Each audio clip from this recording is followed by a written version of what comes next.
আমাৰ যেটো গাঁও পঞ্চায়তৰ ডিলিমিটেশ্যন আমাৰ 3rd week of July পৰা আৰম্ভ হৈছে সো আমি আমাৰ পঞ্চায়ত লেভেলত আমাৰ এটা কমিটি গঠন কৰি দিছিল চৰকাৰে আমাৰ আঞ্চলিক পঞ্চায়ত ব্লক লেভেলতো এটা কমিটি গঠন কৰি দিছিল আৰু জিলা পৰিষদৰ লেভেলত এটা কমিটি গঠন কৰি দিছিল আমাৰ এই কমিটিসকলে আমি গোটেই যেটো ডিলিমিটেশ্যন প্ৰসেছত আমি ওতপ্ৰোতভাৱে জড়িত হৈ ডিলিমিটেশ্যন প্ৰসেছখিনি আমি কমপ্লিট কৰিলো আমাৰ মানে আজি ড্ৰাফট পাব্লিকেশ্যনৰ কাৰণে যেটো গভৰ্ণমেণ্টৰ নিৰ্দেশ আছিল আজি ড্ৰাফট পাব্লিকেশ্যনটো কৰিব লাগে বুলি আমাৰ যেহেতু আমাৰ জিলাত এটা সময়ত আপোনাৰ যেতিয়া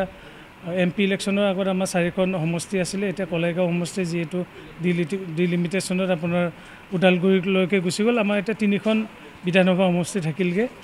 এই 3খন বিধানসভা সমষ্টিত আমি ডিলিমিটেশ্যন কৰিলো প্ৰসেছ কৰিলো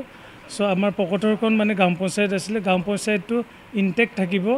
আগত ডিস্ট্ৰিক্টত যিমান আছিল আমাৰ এইখিনিত ইনটেক আছে পকটৰখন আছে সো তাতে আমাৰ ডিলিমিটেশ্যনৰ গাঁও পঞ্চায়ত ডিলিমিটেশ্যনৰ পিছত আমাৰ সিপাজাৰ যেটো বিধানসভা সমষ্টিত আমাৰ 26 আমাৰ গাঁও পঞ্চায়তৰ আগত 25 আছিল এটা বাঢ়িলে ঠিক তেনে এখন বাঢ়িছে ঠিক তেনেদৰে আমাৰ যেটো মহলদৈ গাঁও লোক আমাৰ যেটো বিধানসভা সমষ্টিত আমাৰ দুখন কমিলে এতিয়া 20খনে হলগে আৰু আমাৰ দলগাঁৱত আমাৰ 11খন বাঢ়িলে কাৰণ তেওঁৰ যেহেতু যোৱাবাৰ ডিলিমিটেশ্যন পপুলেশ্যনটো বহুখিনি বাঢ়ি গ'ল সো ঠিক তেনেদৰে আমাৰ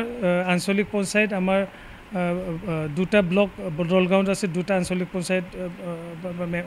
থাকিব আমাৰ মহলদৈতো যেটা দুটা ব্লক আছে আঞ্চলিক পঞ্চায়ত দুটা থাকিব সিপাজৰ এটা ব্লক আঞ্চলিক পঞ্চায়ত এটা টোটাল আমাৰ 5টা আঞ্চলিক পঞ্চায়ত থাকিব গভৰ্ণমেণ্টে এটা নৰ্মছ বনাই দিছিলে যে প্ৰত্যেকখন আপোনাৰ এলএচিতে মানে 4টা আপোনাৰ জিলা পৰিষদৰ মেম্বাৰ থাকিব আমাৰ 12টা মেম্বাৰ থাকিব সো ঠিক তেনে যেহেতু আজি আপোনাৰ ফাইনেল মানে ড্ৰাফট পাব্লিকেশ্যনৰ ডেট দিছিলে আমি আপোনালোকৰ মাধ্যমৰ যোগেদি আমাৰ হোমো দৰংবাকী ৰাইজক আমি জনাব বিচাৰিছো ইয়াৰ পিছত আকৌ অহাকালিৰ পৰা আমাৰ ক্লেইমছ এণ্ড অবজেকশ্যন বা কাবাৰ যদি হুজুৰ আপত্তি আছে আৰম্ভ হ'ব ঠিক তেনেদৰে আমাৰ 18 to 18 তাৰিখৰ 20 তাৰিখলৈকে আমি বিভিন্ন সিভিল সোসাইটি বা এনজিও কলে আমাক আপত্তি দাখিল কৰিব পাৰিব আমাৰ 19 সেপ্টেম্বৰত আমি বেলেগ আমাৰ যিখিনি ৰিকগনাইজ পলিটিক্যাল পাৰ্টিজ সকলৰ লগত মিটিং কৰিম ৰিগাৰ্ডিং ডিলিমিটেশ্যন তেওঁলোকৰ মতামতো লাগিব আৰু ঠিক তেনেদৰে আপোনাৰ 23 to 25 তাৰিখলৈকে আমি ডিস্ট্ৰিক্ট মানে এলএচি ওয়াইজ যিখিনি হুজুৰ আপত্তি আছে এইখিনি আমি শুনানি ল'ম ঠিক তেনেদৰে আমাৰ 26 তাৰিখে আমাৰ মডিফিকেশ্যন যদি কবাত কৰিবলগীয়া হয় 26 তাৰিখে আমি মডিফিকেশ্যন কৰি ল'ম আৰু আপোনাৰ 28 তাৰিখ 27 সেপ্টেম্বৰ আমি ফাইনেল ড্ৰাফট পাব্লিকেশ্যনটো কৰিম সো গতিকে আপোনালোকৰ মাধ্যমে যোগেদি মই আমাৰ হোমো দৰংবাসীক পুনৰ অনুৰোধ কৰিছোঁ তেখেতসকলে আহক আমাৰ জিলা পৰিষদ অফিচত কিবা তেওঁলোকৰ যদি পঞ্চায়তৰ যেটো ডিলিমিটেশ্যন প্ৰসেছটো তেওঁলোকৰ মতামত দিব পাৰিব বা তেওঁলোকে যদি কিবা আখোৱা আছে তেওঁলোকে আমাক আঙুলিয়াই দেখাব পাৰিব যিকোনো আমাৰ দল সংগঠনে এইখিনি আমাক তেওঁলোকৰ পৰামৰ্শ দিব পাৰিব আমি এইখিনি পৰামৰ্শ আমি গ্ৰহণ কৰিম আৰু যিমান পাৰে আমি সকলোমে আমাৰ গোটেই আমি যেটো ডিলিমিটেশ্যন প্ৰসেছটো যাতে আমি হেক কৰিবলৈ আমি চেষ্টা কৰিম পঞ্চায়ত নিৰ্বাচন আহি আছে এইটো কাৰণে আমি আগত এই যেটো আমি ডিলিমিটেশ্যন কৰিছো আগন্তুক পঞ্চায়ত নিৰ্বাচনটো এই মতেই হ'ব